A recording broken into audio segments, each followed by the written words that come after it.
Stop making mistakes in your drop shots.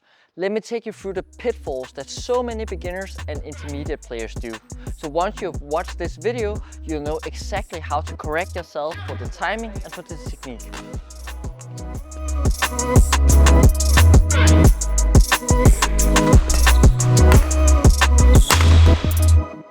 I want to make the most relevant badminton content for you. So if you have something that you want me to look at, feel free to write it in the comment below and we'll be sure to pick it up. So let's start talking about the timing. There are generally two mistakes that I see players do. The first mistake is players hitting it too low, so they're not reaching it as high as possible. The second mistake is players hitting the drop shot behind their head, so behind their body.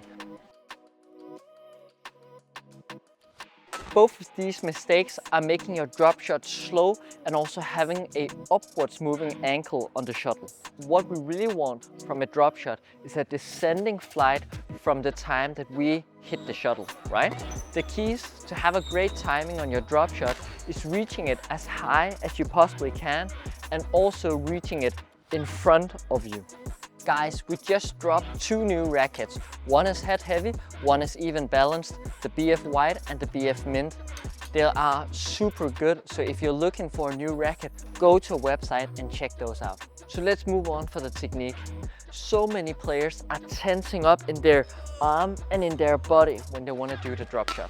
To me, it looks like a lot of players are trying to play a deceptive drop shot, which means they are very tense in their body. But unfortunately, being tense isn't the answer. The only person that you're actually helping when you're being super tense is your opponent, because your shot quality will likely be bad.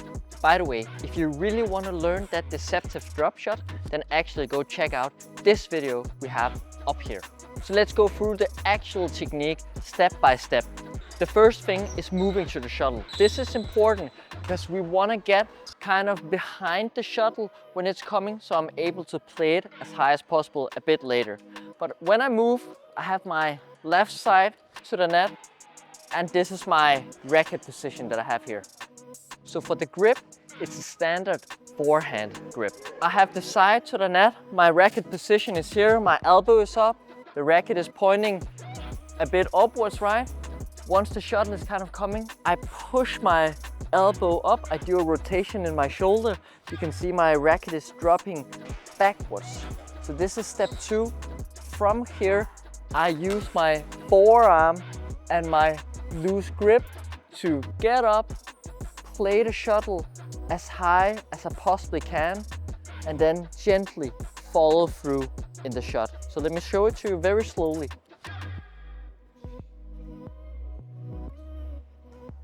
So this is the movement that you would need for the drop shot.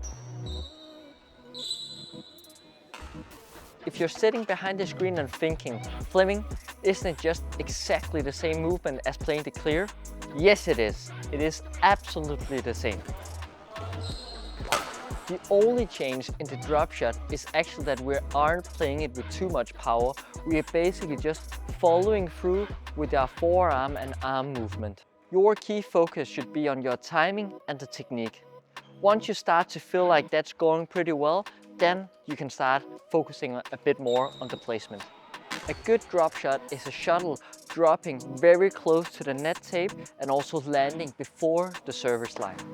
Now, there's a really fine balance and thin line between being too ambitious and trying to place your drop shots too tight to the net tape.